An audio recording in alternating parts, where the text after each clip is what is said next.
News track में आपका स्वागत है और मैं हूं आपके साथ शिवानी अरोरा।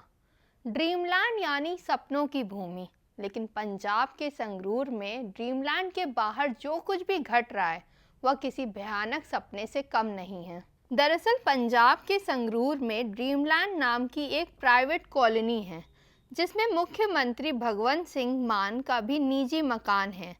इसी वजह से ये ड्रीमलैंड इन दिनों फोकस में बना हुआ है। 15 जुलाई की शाम को गुरजीत सिंह नामक एक प्रदर्शनकारी ने ड्रीमलैंड के मेन गेट के बाहर कीटनाशक पी लिया था। आनन फानन में उसे अस्पताल ले जाया गया और उसे बचा लिया गया। लेकिन उसी शाम एक अन्य प्रदर्शनकारी ने ड्रीमलैंड के पास बिजली सप्लाई में करंट दौड़ते तार को छूने की कोशिश की, लेकिन किस्मत से उस समय बिजली की सप्लाई बंद थी। उस प्रदर्शनकारी ने तब अपनी पगड़ी से एक पेड़ की डाली से लटकने की भी कोशिश की, लेकिन उसके दोस्तों ने बीच में आकर उसे बचा लिया। 16 जुलाई की दोपहर को एक अन्य प्रदर्शनकारी ने उसी क्षेत्र में कुछ जहरीला पदार्थ खा लिया और उसे पटियाला के राजेंद्र मेडिकल कॉलेज ले जाया गया। वह बच भी गया। इसी तरह 24 घंटे में 3 लोगों ने उस कॉलोनी के बाहर आत्महत्या करने की कोशिश की है। जब जून में संगरूर में उपचुनाव का प्रचार चल रहा था, तब 6 महिला प्रदर्शनकारी भी कॉलोनी के पास पानी की टंकी पर चढ़ गई थीं। वैसे मुख्यमंत्री इन दिनों इस घर में कम ही आते हैं। ड्रीमलैंड कॉलोनी के बाहर करीब 150 प्रदर्शनकारी 8 मई से बैठे हुए हैं।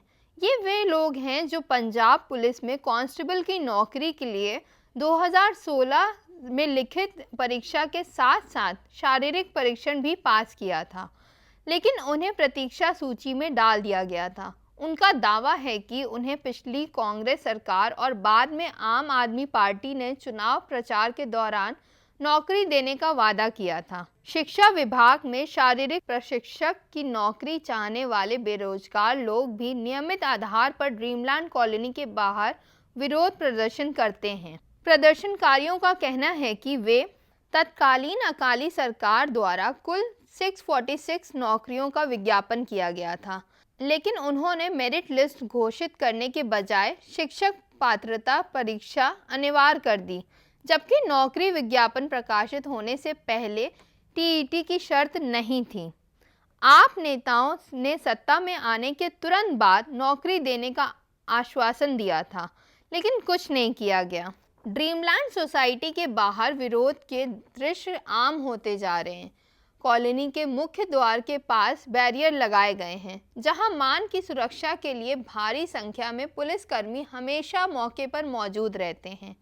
जिस गली में सीएम का घर है वह सुरक्षा कर्मियों से भरी पड़ी है। क्षेत्र में आसपास के किसान बताते हैं कि पुलिस व स्वास्थ्य विभाग में नौकरी की तलाश कर रहे बेरोजगारों ने कॉलोनी के मेन गेट के बाहर अपना टेंट लगा रखा है।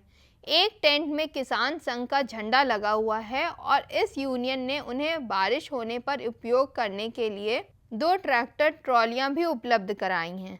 ज़्यादातर प्रदर्शनकारी सुबह आते हैं और शाम को वापस चले जाते हैं। ये लोग अपना खाना साथ लेकर आते हैं। जो रात भर रुकते हैं वे लंगर के लिए पास के गुरुद्वारे जाते हैं। धरना स्थल के पास प्लास्टिक की एक बड़ी पानी की टंकी रखी गई है। महिला प्रदर्शनकारियों ने बताया कि उन्हें सुरक्षा केबिन के पास ड्रीमलैंड कॉलोनी के भीतर शौचालय का उपयोग करने की अनुमति है। मुख्यमंत्री भगवंत मान का अपना पैतृक घर सुनाम निर्वाचन क्षेत्र के सतोज गांव में है। हालांकि 2019 में दूसरी बार सांसद बनने के बाद वह ड्रीमलैंड कॉलोनी में रहते थे, लेकिन अब वह यहां कभी कभार ही आते हैं। लेकिन यह उनका घर भी है, इसलिए विरोध करने वाले जमा रहते हैं। पक्का धरना का यह चलन किसान आंदोलन के बाद शुरू हुआ। अब सीएम के घर के बाहर धरना देना भी एक नई चीज है। शिक्षा विभाग में नौकरी की तलाश कर रहे ओवर एज बेरोजगार यूनियन के अध्यक्ष रमन कुमार हैं। ऐसी तमाम खबरों के लिए बने रहिए न्यूज़ ट्रैक के साथ।